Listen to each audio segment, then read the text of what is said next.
temps forts vécus ensemble. Donc on est venu à l'abbaye Notre-Dame d'Orval avec 32 jeunes, donc en tout on était une trentaine de personnes.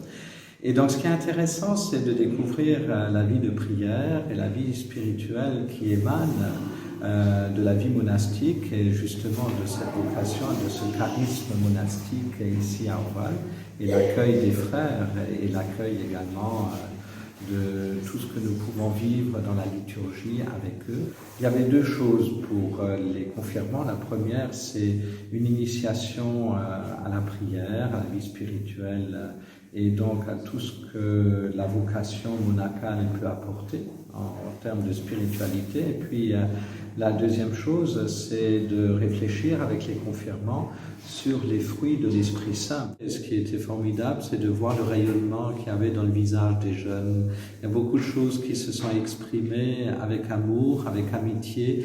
Il y a un vrai chemin intérieur qui s'est révélé. D'ailleurs, les catéchistes, les accompagnateurs ont dit, mais on sent les jeunes dans une forme de maturité de la foi. Et c'est vrai qu'ils se sont laissés immerger. L'harmonie et la fraîcheur des teintes. On a beaucoup vécu de silence, de temps de silence. Et moi, ce qui m'a le plus épaté, c'est que ça a plu aux jeunes. Et je pense que le chant des moines, c'est un chant sans instrument, ça c'est quelque chose de vraiment... c'est époustouflant. Je ne suis jamais allée dans un endroit où il y avait autant de moines ou de religieuses qui se rassemblent et qui font la même chose en même temps, comme c'est les temps de prière, toute la prière des heures. Et voilà, c'est beau, c'est merveilleux, ça existe encore dans un monde où la vie monastique diminue.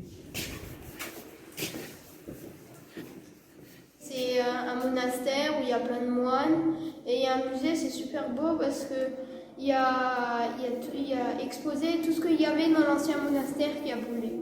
Et il y a une église, les moines chantaient super bien, on a été bien accueillis et tout, bah, c'était super. On a prié presque tous les 2 heures. On voit surtout qu'ils étaient riches en questionnement.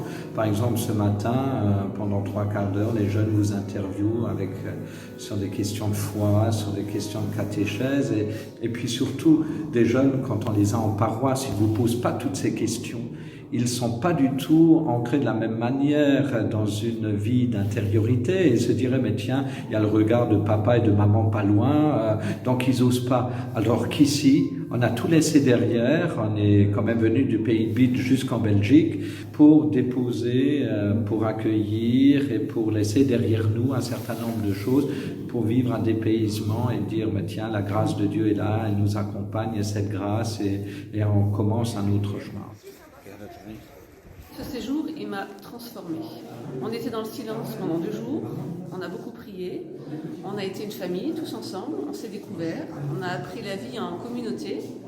Et c'est des choses que je vais après garder pour moi, plus tard à la maison. La simplicité, le silence, le calme, voilà, c'est des choses que je vais garder.